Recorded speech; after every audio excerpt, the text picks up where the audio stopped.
Συμβουλή για να μην κλαις το αεροδρόμιο φέτος. Βάζουμε στην τσάντα μας προϊόντα πάνω από 100 ml και μας τα κρατάνε στον έλεγχο. Οπότε, ταξίδι κάτω από 100 ml μέσα στην χειραποσκευή, αεροπλάνο, καλοπέραση. Έκλεισε αυτό. Πάμε τώρα να σου δείξω ότι πρέπει οπωσδήποτε να έχεις στην τσάντα σου κάτω από 100 ml, αλλά και είτε ταξιδεύεις με αεροπλάνο, με πλοίο, με τα πόδια, με κτέλ, με τρένο, με αετό, με μαγικό χαλί. Εγώ θα πάω στο χωριό. Τι να έχεις μαζί σου στο χωριό. Πάμε να σου δείξω. Λοιπόν, αντιλιακό σπρέι, clear spray χωρίς χρώμα για το πρόσωπο, εννοείται υποαλλεργικό, εννοείται δερματολογικά ελεγμένο. Μπορείς να το βάλεις και πάνω από το μακιγιάζ. Αυτό το σπρέι είναι πολύ χρήσιμο γιατί δεν χρειάζεται να το απλώσεις στο πρόσωπο, δεν χρειάζεται να ακουμπήσεις το πρόσωπό σου. Φυσικά είναι κατάλληλο και για το σώμα, οπότε είναι και κάτω από 100 ml, το κρατάς στην τσάντα σου. Για αυτούς που δεν θέλουν σπρέι, υπάρχει ζελέ με SPF προστασία 30, το οποίο είναι διαφανές, έχει μια βελούδινη υφή και μπορείς να το βάλεις και αυτό σε πρόσωπο και σώμα. Πάμε να προστατεύσουμε τα μαλλιά. SPF 30, Hair Mist, μυρίζει υπέροχα, προστατεύει από τον ήλιο και είσαι με ένα τέλειο μαλλί και το καλοκαίρι. Μεγάλο αμυγδάλο είναι.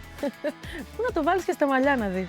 Υποχλωριώδης οξύ σε συσκευασία 30 ml. Καταπραίνει, ενυδατώνει, έχει αντισηπτική δράση. Το έχεις πάντα μαζί σου. Είναι κατάλληλο μέχρι και για τσιμπήματα. Αυτό είναι το προϊόν που πρέπει να έχεις πάντα μέσα στην τσάντα σου. Το έχουμε. Θα πάω ηθάκι φέτος. Ένας λόγος παραπάνω για να το έχεις μαζί σου. Υπάρχει σε συσκευασία των 100 ml, αλλά υπάρχει και σε συσκευασία των 30 ml. Έχουμε καταπραϊντικό τζελ για μετά τον ήλιο, όταν είσαι αφυδατωμένος. Όταν έχεις ξεχάσει να βάλεις αντιλιακό, βάζεις το ζελέ, ενυδατώνεται το πρόσωπο και καταπραίνεται, τραβάει τα εγκάβματα. Και τέλος, έχουμε την πούδρα για ματ αποτέλεσμα στο πρόσωπο, SPF 30. Αχ, μην με κάνει όμως έτσι πολύ γυαλιστερό. Δεν θα σε κάνει πολύ γυαλιστερό, αλλά άμα θέλεις γυαλάδα, η μόνη αποδεκτή γυαλάδα φέτος είναι αυτή.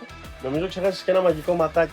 Ναι, νομίζω ξέχασα το μαγικό, το Magic Eye, το οποίο είναι επίσης σε συσκευασία mini, το οποίο θα σου ενυδατώσει τα μάτια, θα στα ξεπρίξει. Είναι σαν να έχει βγει μόλις από το ψυγείο και ας είναι όλη μέρα στην τσάντα και στον ήλιο. Είναι ένα προϊόν το οποίο θα σε δροσίσει απίστευτα, θα σε ενυδατώσει αμέσως. Αυτά. Τσάντα, πετσέτα και ώρα conceptstore.com.